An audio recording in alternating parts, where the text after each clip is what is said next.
Steve Harrigan's been trying to stay upright and safe for hours tonight since Harvey's hurricane force winds and rain first started moving in during the daylight hours.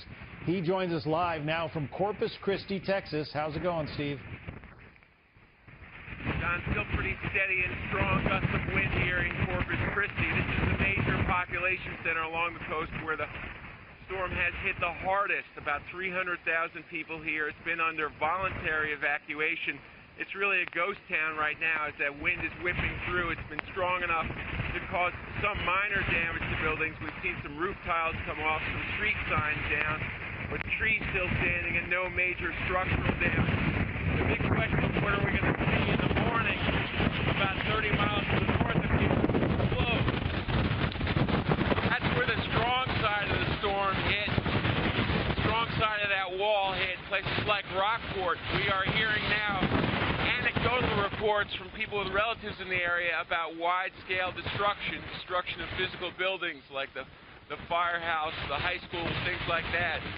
Also, over the next few hours, we're likely to start to see the start of water rescues and search and rescues. A lot of people who did not heed the mandatory evacuation orders could be in big trouble in some of these small towns which are isolated by water, one way in, one way out. Some of those roads obviously flooded now as well, so we could see, once the wind dies down a little bit, the start of some search and rescue operations as well as some water rescue operations.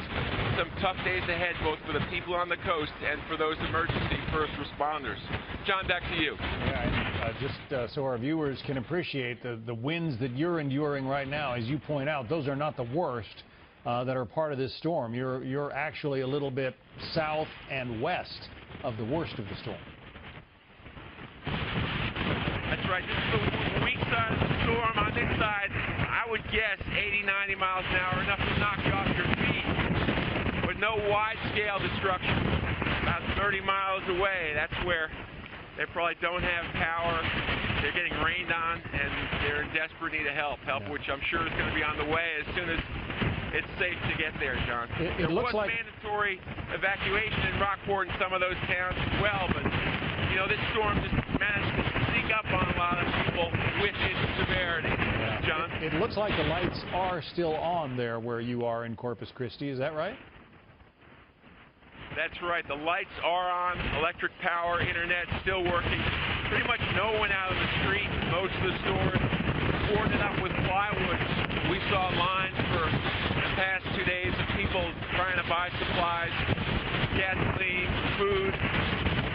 Lines outside of the HEB store of people with their shopping carts. Really deciding to ride it out is really a difficult decision for many people to make. Some people, they didn't have a choice. The government here and the governor tried to do quite a bit to publicize the severity of the storm in the last hours and the last day, offering rides and buses to try and get people to at least San Antonio. But the other thing about this storm is that a safe harbor is far away. It's not enough to just get off the coast. You actually have to go more than 100 miles inland to be safe from the flooding. It could still be a day or two away.